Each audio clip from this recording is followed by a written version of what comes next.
Hi friends, ఈరోజు bread మరియు paneer special pizza తయారీ విధానం గురించి తెలుసుకుందామండి.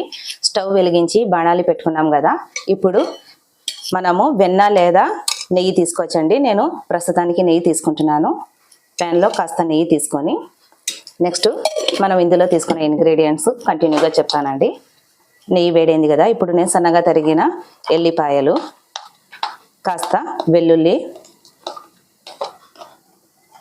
నెక్స్ట్ సన్నగా తరిగిన టమాటోస్ జస్ట్ లైట్ బ్రౌన్ అయ్యేంత వరకు మాత్రమే వేగించుకోవాలండి.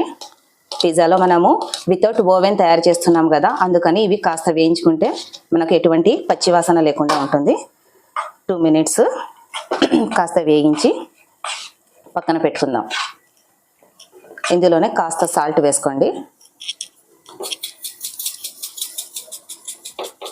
ఇప్పుడు చాలండి. ఈ విధంగా అయిన తర్వాత స్టవ్ ఆఫ్ చేసేయండి.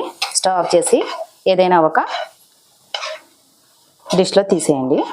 నెక్స్ట్ మనము బ్రెడ్ తీసుకొని బ్రెడ్ పైన టమాటా సాస్ రాసుకోవాలండి.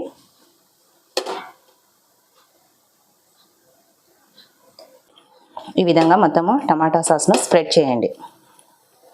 నెక్స్ట్ మనం తయారు చేసుకున్నాం కదా, దీన్ని 1 స్పూను ఈ విధంగా స్ప్రెడ్ చేయాలి.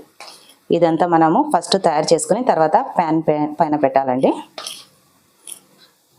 నెక్స్ట్ పన్నీరు నేను సన్నగా తరుగుకున్నానండి. ఈ విధంగా తయారు చేసి పెట్టుకున్న పిజ్జా స్లైసెస్, బ్రెడ్ స్లైసెస్ ఉన్నాయి కదా, వీటిని ఈ విధంగా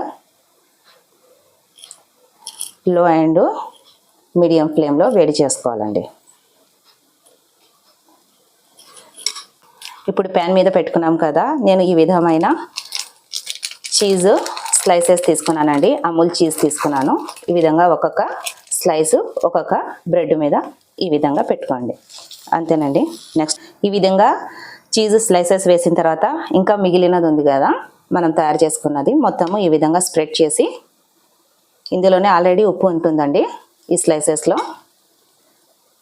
చీజ్ స్లైసెస్లో ఆల్రెడీ ఉప్పు ఉంటుంది. నెక్స్ట్